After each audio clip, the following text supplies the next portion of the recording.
हाय, good morning. आशा करते हैं आप लोग सब अच्छे होंगे। चलिए आज स्टार्ट करते हैं। पिछले क्लास में जो हमने पढ़ा था उसी को कंटिन्यू करते हैं। यूजी सेमेस्टर थर्ड में मेजर फोर्थ पेपर में हम लोग यूनिट 2 पढ़ रहे थे, ब्राइफाइट्स, उसको ही कंटिन्यू करते हैं। पिछले क्लास में हमने पढ़ा था जनरल कैरेक्टर ऑफ ब्राइफाइट्स। उसमें हमने पढ़ा था कि एंथ्रेडियम क्या करता है, एंथ्राजॉइट्स डेवलप करके क्या बनाएगा, एंथ्राजॉइट्स। एंथ्राजॉइट्स क्या करेगा, वो अट्रैक्ट करेगा कीमोटिकली एक सेल के पास, एक सेल के water essential for fertilisation. Water जरूरी है फर्टिलाइजेशन के लिए, ब्राइफाइट्स में कॉमन है ये। Fertilisation occur inside the archegonium. Archegonium के अंदर ही जो है इन विट्रो फर्टिलाइजेशन होगा। Zygote does not resting period, याद रखेंगे जायगोट में रेस्टिंग पीरियड नहीं होता है, इसलिए क्या हो जाएगा, ये फॉर्म करेगा, एम्ब्रियो फॉर्मेशन करेगा। तो लिखा हुआ है zygote does not undergo resting period.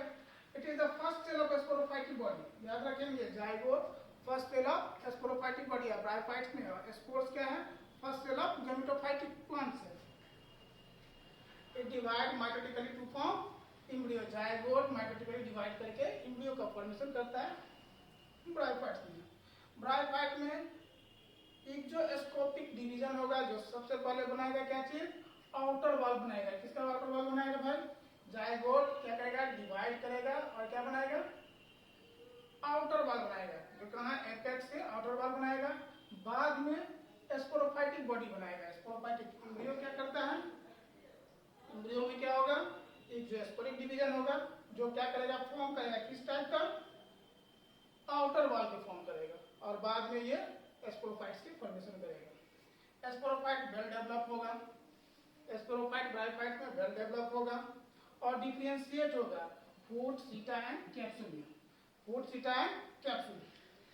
Sporophyte nutritionally पैरासाइटिकली है, जो डिपेंड करता है गैमेटोफाइट पे।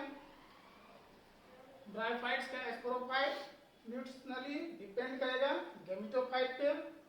क्यों भाई, क्योंकि जो एरियल पार्ट है उसमें क्या है, aerial part has no soil contact. ध्यान देंगे, एरियल पार्ट ब्राइफाइट्स का एरियल पार्ट में सॉइल कांटेक्ट नहीं है, और ना ही वहां पर फोटोसिंथेटिक पार्ट्स है। यहाँ ध्यान देंगे क्या करता है, sporophyte nutritionally parasitically depends on gametophyte because it is aerial and has no soil contact and thus it is non photosynthetic।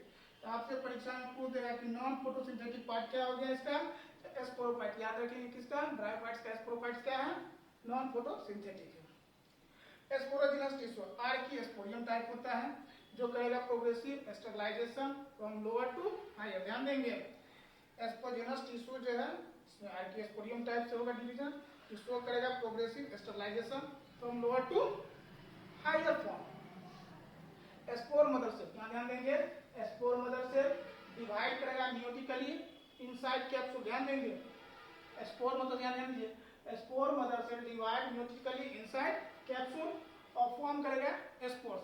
Spore क्या है, spore first cell of gametophytic. ध्यान देंगे स्पोर इज द, यहाँ लिखो spore is the first cell of gametophytic generation. Gametophytic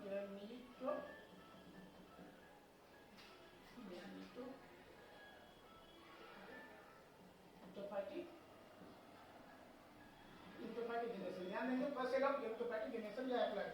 spores are homosporous. ध्यान देंगे ब्राइफाइट्स में spore कैसा होगा, होमोस्पोरस होगा, दैट इज सेम टाइप, एक ही टाइप का होगा। Spore disseminate by wind and germinate immediately. ध्यान देंगे स्पोर डिसेमिनेट होगा विंड से और तुरंत क्या इसका फॉर्मेशन करेगा, तुरंत इमीडिएट जर्मिनेट कर लेगा।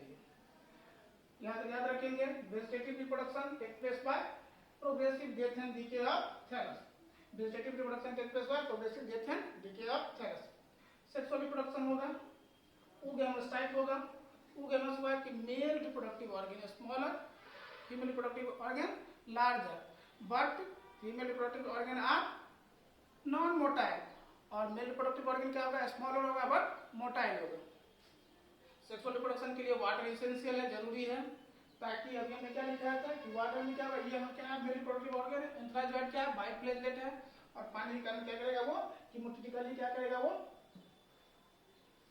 पहुंचेगा एक सेल के पास। लाइफ साइकिल कैसा होगा? ब्रायोफाइट्स का लाइफ साइकिल हैप्लोडिप्लोटोनिक होगा, that is heteromorphic alternation of generation होगा। पहले हैप्लॉइड होगा, देन डिप्लॉइडिक फेज आएगा। अगले क्लास में या जब बनाएंगे ग्राफ उसमें हम आपको हैप्लोडिप्लोटोनिक बता देंगे पूरा लगेगा। हेटेरोमॉर्फिक अल्टरनेशन ऑफ जनरेशन होगा। सबसे मेजर बातें हैं, इसको जानिए सभी आदमी कि बार कहता है कि ब्रायोफाइट का पौधा बहुत छोटा होता है। कहता है bryophyte do not attain great height. Bryophytes का जो पौधा है जो बड़ा नहीं होता। क्यों नहीं हुआ भैया? कहता है कि देयर आर नो रूट। आपको पता है कि ब्रायोफाइट्स में ट्रू रूट स्टेम लीफ क्या है? एब्सेंट। हमने पिछले दिन ही बताया था कि ट्रू रूट स्टेम लीफ क्या होगा? एब्सेंट होगा। तो कहता है there is no root, root नहीं होगा। ना ही vascular tissue and mechanical tissue होगा। कहता है there is no vascular tissue and mechanical tissue. There is no cuticle on the body. उसके बॉडी पर क्यूटिकल का भी बॉल नहीं है, क्यूटिकल का लेयर, सॉरी क्यूटिकल का लेयर नहीं है। कहता है there is requirement of water. और वाटर क्या है? जरूरी है। आपको पता है ब्रायोफाइट्स में वाटर क्यों जरूरी है? वाटर से क्या है इसका हैबिटेट। हमने पिछले क्लास में बताया कि वो क्या है, ये पौधा एम्फीबियस इन नेचर है और वाटर क्या है? एसेंशियल है फॉर फर्टिलाइजर के लिए। Thank you so much. अब अगले दिन जो है इसका हम एक ग्राफ बता देते हैं, थोड़ा कल बता देंगे ग्राफ। Thanks for watching.